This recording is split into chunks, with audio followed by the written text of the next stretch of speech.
El actor Javier Marc vivió en su juventud en la miseria, mientras su padre, un galán del cine de oro llamado Rodolfo Acosta, literalmente lo negaba.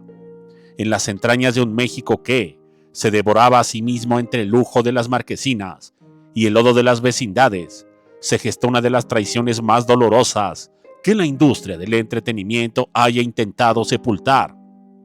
Bajo el polvo del olvido, mientras Rodolfo Acosta, el villano por excelencia, el hombre de la mirada gélida que conquistaba Hollywood, se codeaba con las más grandes estrellas de la época, disfrutaba de sus mieles, de su fortuna, forjada en dólares y aplausos, en un rincón oscuro de la capital. Un niño de ojos tristes y estómago vacío cargaba con el peso de ser el fruto de un amor prohibido, una mancha en la historia impecable de un hombre que prefería el éxito a la sangre. Sin más, comenzamos.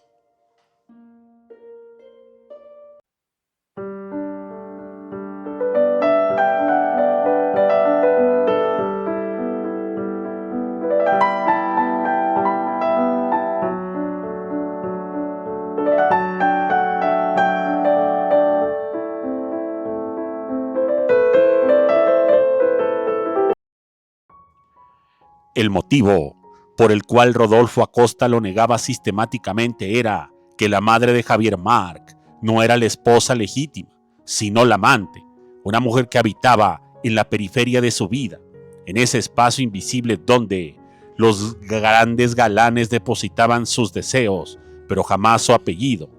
Para Acosta, reconocer a Javier no era solo un asunto de manutención, era poner en riesgo la fachada de una respetabilidad que tanto le había costado construir en una sociedad que, aunque hipócrita, no perdonaba que el pecado se hiciera carne y caminara por las calles con el mismo rostro del padre. Existe un caso igual o similar a este, que fue el de Juan Peláez y Armando Silvestre. Así, mientras Rodolfo se vestía con trajes de seda y viajaba en primera clase entre México y Los Ángeles, California, Javier crecía entre el frío de las carencias, aprendiendo desde muy temprano que el hambre tiene un sabor metálico y que el rechazo de un padre duele más que cualquier golpe físico. La infancia de Javier Marc fue un ejercicio de supervivencia constante. Mientras otros hijos de luminarias asistían a colegios exclusivos, él recorría las calles con la ropa gastada y la dignidad herida, escuchando a los vecinos susurrar sobre su sombra que parecía verdaderamente esquelética. Javier veía a su padre en los carteles gigantes, inalcanzable, mientras en su casa su madre lloraba en silencio las ausencias y las promesas incumplidas de un hombre que solo enviaba migajas cuando el remordimiento le ganaba momentáneamente a la soberbia. Esta situación, llamada miseria, no era solo la falta de pan, era la ausencia total en una identidad que le pertenecía por derecho, pero que le era arrebatada por el egoísmo de una leyenda que no quería que nadie empeñara su brillo. A medida que Javier crecía, la necesidad de sobrevivir lo empujó a buscar su propio camino, cargando con el estigma de ser el hijo del amante. Ese rechazo inicial forjó en él un carácter de acero, una determinación feroz de demostrar que él valía por sí mismo.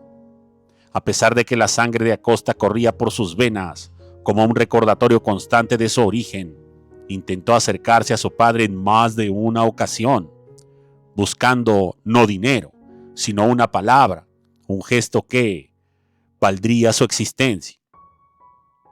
Pero la respuesta de Rodolfo siempre fue la misma, el silencio o la negación rotunda. Acosta, el hombre que en la pantalla era capaz de las más grandes villanías, en la vida real ejecutaba la más cruel de todas, la indiferencia absoluta hacia su propio hijo. La lucha de Javier Marc contra el destino fue titánica. Decidió que si el mundo le negaba un lugar por su origen, él se lo ganaría por su talento.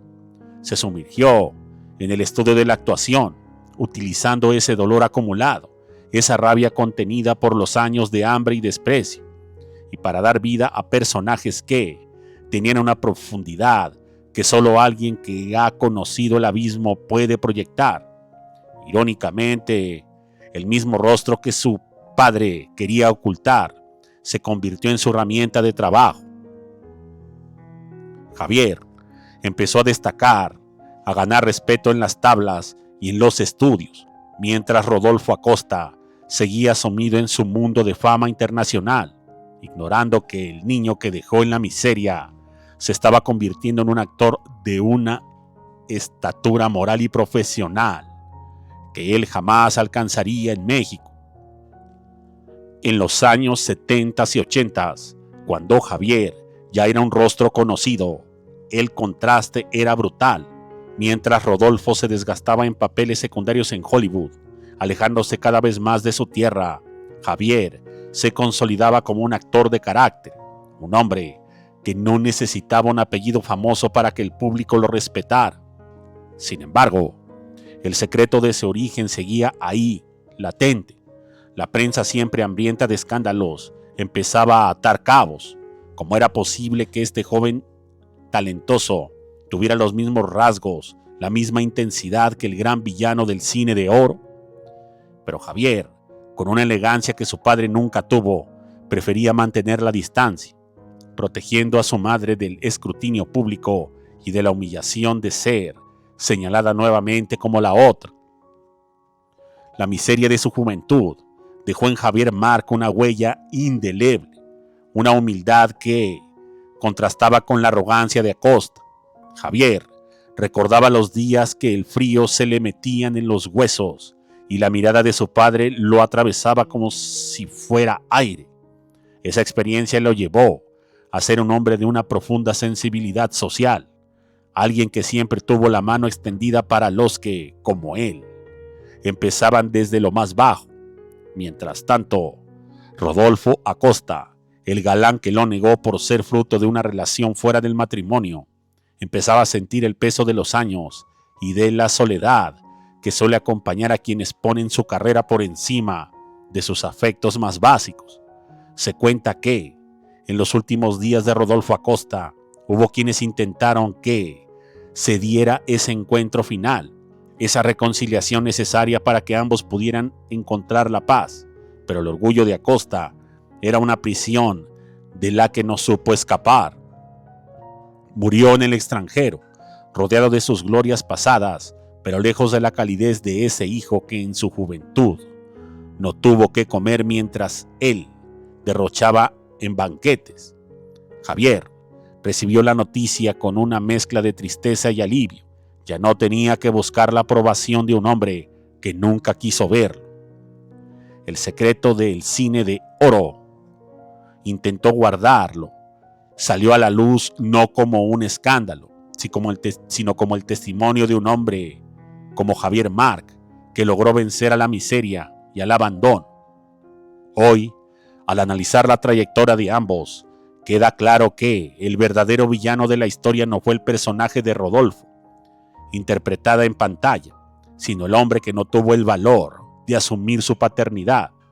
Javier Márquez, con su vida y su carrera, dio una lección de dignidad, demostrando que el apellido no hace al hombre, sino que son los actos y la capacidad de sobreponerse al dolor lo que realmente define el éxito. La historia de este rechazo, de este hijo que creció a la sombra de un gigante indiferente, permanece como un recordatorio de que en el mundo de las estrellas, las sombras son a veces tan profundas que pueden devorar familias enteras, pero también son el terreno donde florecen las almas más resilientes. Javier Márquez se fue de este mundo no como el hijo negado de una leyenda, sino como un maestro, como un actor que supo transformar el hambre de su infancia en un hambre de justicia y de arte. El secreto de Rodolfo Acosta quiso llevarse a la tumba. Se convirtió en el motor de una vieja leyenda ejemplar. mientras el nombre del galán quedó manchado por el estigma de la cobardía. En el gran guión de la vida, Javier Márquez escribió su vida más gloriosa, el de ser el dueño de su propio destino. Muchas gracias y hasta la próxima.